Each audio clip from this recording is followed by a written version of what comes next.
ജിതിൻ ദേവ്, ഇന്ന് വന്നിരിക്കുന്ന പ്രതികരണങ്ങൾ കണ്ടല്ലോ, മുരാരി ബാബുവിൻ്റെ അടക്കമുള്ള പ്രതികരണങ്ങൾ. ഇപ്പോൾ മുരാരി ബാബുവിനെ സസ്പെൻഡ് ചെയ്തിരിക്കുന്നു. ദേവസ്വം ബോർഡ് യോഗം ചേർന്ന ശേഷം ഇനിയും നടപടികൾ ഉണ്ടാകുമെന്ന സൂചനയുമുണ്ട്.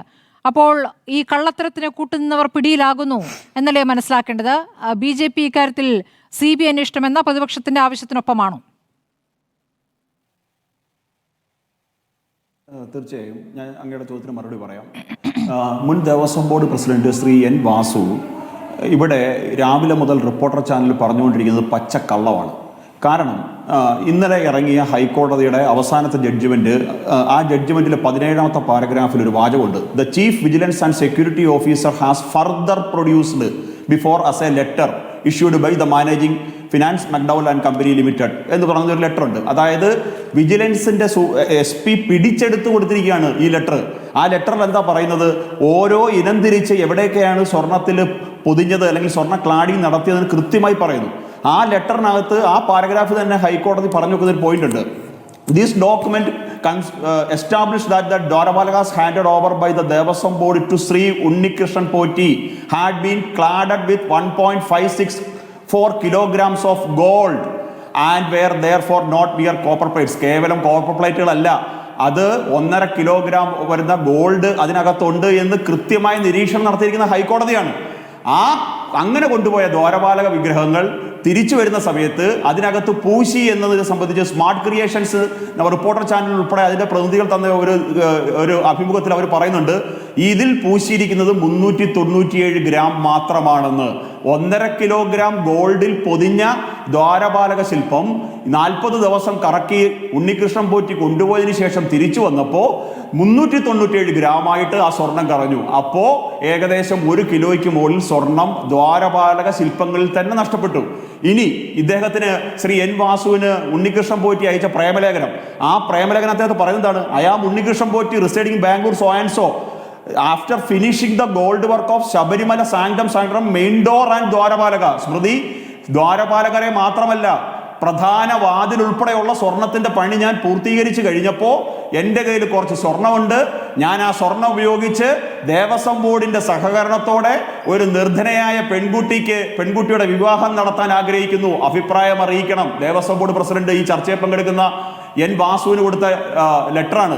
അതിന് അദ്ദേഹത്തിന്റെ മറുപടി, ശബരിമല ശ്രീകോവിലിലെ വാതിലിനും ദ്വാരപാലകർക്കും സ്വർണം പൂശിയത് കഴിഞ്ഞ് സ്പോൺസറായ ഉണ്ണികൃഷ്ണൻ പോറ്റിയുടെ വശം നീക്കിയിരിപ്പോൾ സ്വർണം തിരുവിതാംകൂർ ദേവസ്വം ബോർഡുമായി സഹകരിച്ച് വിനിയോഗിക്കുന്നതിന് അപേക്ഷ ലഭിച്ചിട്ടുണ്ട്. ആയത് സംബന്ധിച്ച് താങ്കളുടെ അഭിപ്രായം അറിയാൻ താല്പര്യപ്പെടുന്നു. ഇദ്ദേഹം പറയണം, ദേവസ്വം ബോർഡിന്റെ സെക്രട്ടറി ഈ കത്തയച്ചത് ഇദ്ദേഹത്തിന്റെ അറിവോടെയാണോ? അത് പറയാൻ ഇദ്ദേഹം തയ്യാറാകണം. അപ്പൊ എനിക്ക് സമ്മതമാണ് മഹാമനസ്കരായ പോറ്റിക്ക് കല്യാണം നടത്താൻ.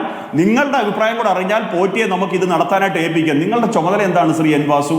ഈ ദേവസ്വം മുതലുകൾ സംരക്ഷിക്കാനുള്ളതാണോ അതോ കട്ടുമുടിക്കാൻ നടക്കുന്ന കള്ളന്മാർക്ക് വേണ്ടിയിട്ട് വീതം വെച്ച് കൊടുക്കാനുള്ളതാണോ നിങ്ങളുടെ ചുമതല?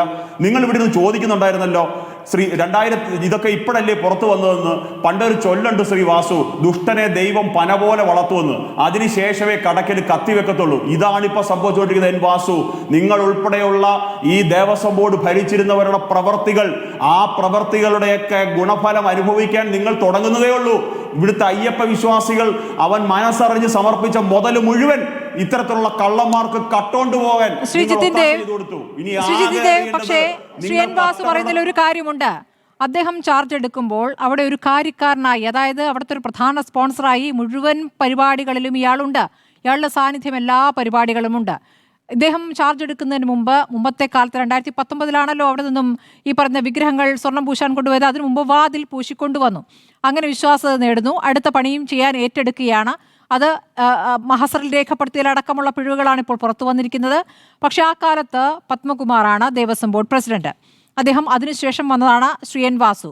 അപ്പോൾ അദ്ദേഹത്തിൻ്റെ കാലത്ത് മുഴുവൻ സമയവും അവിടെയുള്ള ആളാണ്. ഈ പറഞ്ഞ പോലെ എല്ലാ കാര്യങ്ങൾക്കും ദേവസ്വം ബോർഡ് ഒരു വിവാഹം നടത്തി കൊടുക്കുകയാണെങ്കിൽ ഞാൻ അതിന് കാര്യക്കാരനായി നിൽക്കും. അതല്ല, ദേവസ്വം ബോർഡിന് വീട് നിർമ്മിച്ചു കൊടുക്കാമെന്ന് ദേവസ്വം ബോർഡ് തന്നെ വാഗ്ദാനം നൽകിയ വീടും ഉണ്ണികൃഷ്ണൻ പോറ്റി നിർമ്മിച്ചു നൽകുന്നു. അതിൻ്റെ താക്കോൽ കൊടുക്കുന്ന ചടങ്ങിൽ മന്ത്രിമാരടക്കം പങ്കെടുക്കുന്ന ദൃശ്യങ്ങളടക്കം പുറത്തു വന്നല്ലോ. അപ്പോൾ അദ്ദേഹം ചാർജ് എടുക്കുമ്പോൾ അവിടെ ഒരു പ്രധാനിയായിട്ട് അവിടെയുണ്ട് ഉണ്ണികൃഷ്ണൻ പോറ്റി എന്നുള്ളതാണ്. അന്ന് ആർക്കും പരാതി ഉണ്ടായിരുന്നില്ല, നിങ്ങൾക്കും പരാതി ഉണ്ടായിരുന്നില്ലല്ലോ എന്നുള്ള ചോദ്യം അന്നത്തെ ആ കാലത്തെ വെച്ച് നോക്കുമ്പോൾ ശരിയല്ലേ? അങ്ങനെയല്ല സ്മൃതി. കാരണം ശ്രീ എൻ വാസു എന്ന് പറയുന്ന മുൻ ദേവസ്വം ബോർഡ് പ്രസിഡന്റ് അങ്ങനെ ശബരിമലയിൽ ആദ്യമായി 2019 നവംബർ മാസം 15-ാം തീയതി എത്തിയ വ്യക്തിയല്ല. 2013 കാലഘട്ടം മുതൽ ശബരിമലയിലെ വിവിധ ഉദ്യോഗസ്ഥ തലത്തിലുള്ള ചുമതലകൾ ദേവസ്വം കമ്മീഷണറായിട്ടൊക്കെ വഹിച്ചിരുന്ന ആളാണ് അദ്ദേഹം. പ്രധാനപ്പെട്ട ഉദ്യോഗസ്ഥനാണ്. സ്മൃതി, ശബരിമലയിൽ 1-2 തവണ പോയ ഒരാൾക്ക് എവിടെയൊക്കെ സ്വർണം പൊതിഞ്ഞിട്ടുണ്ടെന്നും ഏതൊക്കെയാണ് സ്വർണത്തിൽ പൊതിഞ്ഞതെന്നും അല്ലെന്നതൊക്കെ കൃത്യമായിട്ട് മനസ്സിലാക്കും. അവിടെ കാലങ്ങളായിട്ട് വർഷങ്ങളായിട്ട് ജോലി ചെയ്തുകൊണ്ടിരുന്ന ഒരു വ്യക്തിയാണ് ശ്രീ എൻ വാസു. അല്ലാതെ 2019 നവംബർ മാസം 15-ാം തീയതി ദേവസ്വം ബോർഡ് പ്രസിഡന്റായി നിയമിതനായതിനു ശേഷം ആദ്യമായി മലകേറിയ ആളല്ല അദ്ദേഹം. അദ്ദേഹം കാലങ്ങളായി വർഷങ്ങളായി ശബരിമലയിൽ സേവനമനുഷ്ഠിക്കുന്ന ആളാണ്. അതുകൊണ്ട് അദ്ദേഹത്തിന് അത് അറിവില്ലായിരുന്നു എന്ന് പറഞ്ഞാൽ മുരാരി ബാബുവിന്റെ കൂടെ നിങ്ങളുടെ പേരും കൂട്ടി എഴുതേണ്ടി വരും ശ്രീ എൻ വാസു. അല്ലാതെ അങ്ങേക്ക് അങ്ങനെ ഒഴിഞ്ഞു മാറാൻ സാധിക്കില്ല. അറിയേണ്ടത് അങ്ങ് ഈ കള്ളന്മാർക്ക് കട്ടെടുത്ത കള്ളന്മാരുടെ കൂട്ടത്തിലുണ്ടോ അതോ കട്ടവന് ടോർച്ച് തെളിച്ച ആളാണോ എന്ന് മാത്രം അറിഞ്ഞാൽ മതി. രണ്ടാമതൊരു കാര്യം കൂടെ സ്മൃതി, ഞാൻ പൂർത്തിയാക്കിക്കോട്ടെ. ഇവിടെ ശ്രീ സണ്ണിക്കുട്ടി എബ്രഹാം അദ്ദേഹം ഒരു രാഷ്ട്രീയം പറയുന്നുണ്ട്. എന്താ അദ്ദേഹം പറഞ്ഞ രാഷ്ട്രീയം? ഇവിടെ കോൺഗ്രസ് എങ്ങനെ സമരം ചെയ്യണമെന്നും കോൺഗ്രസ് എന്ത് നിലപാടെടുക്കണമെന്നൊക്കെ തീരുമാനിക്കുന്നത് ഭരണപക്ഷമല്ല എന്നുള്ളതാണ് അദ്ദേഹത്തിന്റെ രാഷ്ട്രീയം. പക്ഷേ ശ്രീ സണ്ണിക്കുട്ടി എബ്രഹാം കോൺഗ്രസിന്റെ നിലപാട് സംശയാസ്പദമാണ്. കാരണം അടിയന്തര പ്രമേയം അനുവദിച്ച് ആ അടിയന്തര പ്രമേയത്തിൽ ചർച്ച ചെയ്യാൻ തയ്യാറാണ് എന്ന് ഭരണപക്ഷം പറയുമ്പോൾ നിങ്ങൾ ചർച്ച ചെയ്യാൻ തയ്യാറല്ല. നിങ്ങൾ യൂത്ത് കോൺഗ്രസിനെ തെരുവിലേക്ക് വിടുന്നു. നിങ്ങൾ സഭ സ്തംഭിച്ച് ചോദ്യോത്തരവേളയ്ക്ക് മുമ്പേ സഭ സ്തംഭിച്ച് നിങ്ങൾ പുറത്തേക്ക് പോകുന്നു.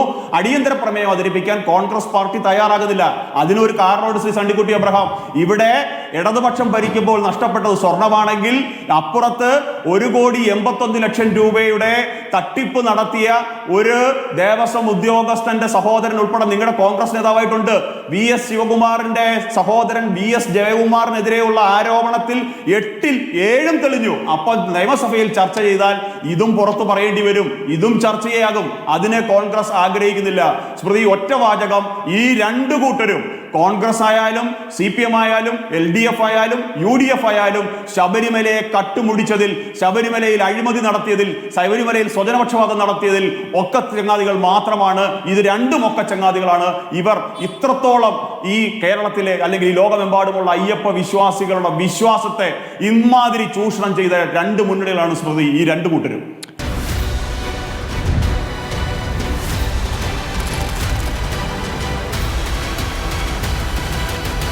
Debate with Smriti Parathikkad.